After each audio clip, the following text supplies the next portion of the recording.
தேவனுக்கு கர்த்தர் இயேசு கிறிஸ்து மூலமாக மகிமை உண்டாவதாக.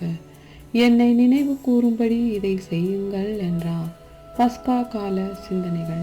கெஸ்தமெனேயில் வியாகுலம். அப்பொழுது அவர், என் ஆத்மா மரணத்துக்கேதுவான துக்கம் கொண்டிருக்கிறது. மத்தேயு 26:38. நம்முடைய ஆண்டவர் அவருடைய பூமிக்குரிய வாழ்க்கையின் கடைசி இரவுக்குள் பிரவேசித்த போது அவருடைய சிந்தையில் பின்வருமாறு கேள்விகள் அவருக்குள் அழுத்தத்தை அதிகரித்தது. தேவனுடைய சித்தத்துக்கு ஏற்றவாறு அனைத்தையும் துல்லியமாக இதுவரையில் நான் நிறைவேற்றி உள்ளேனா? மேலும் இப்பொழுது நான் படப்போகும் துன்பம் பற்றி முழுக்க அறிந்த நிலையில் என்னால் கசப்பான பாத்திரத்தின் அடி வண்டல் வரையிலும் பானம் பண்ணிட முடியுமா?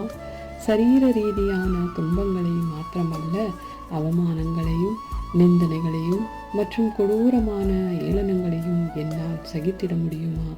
என்னுடைய சொந்த நீதியில் சகலத்தையும் தேவன் அங்கீகரிக்கும் விதத்தில் பூர்ணமாக அனைத்தையும் என்னால் செய்து முடிக்க முடியுமா?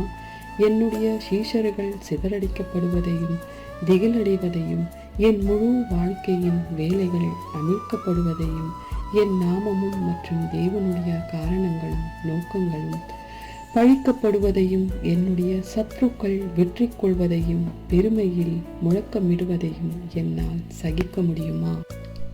நம்முடைய ஆண்டவருடைய இறுதியான போராட்டம் இவ்வாறாக இருந்தது.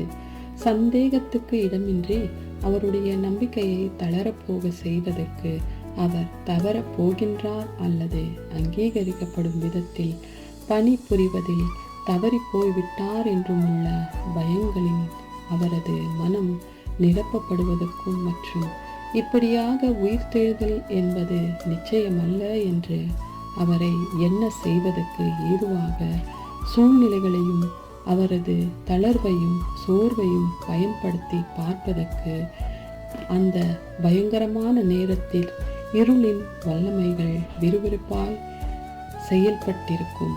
இத்தகைய நேரங்களில் ஒரு பரிபூர்ணமான மனித ஹிருதயத்தில் இத்தகைய எண்ணங்கள் முன்வந்து நிற்க பின் அவர் அமிழ்ந்து போவதில் ஆச்சரியமில்லை.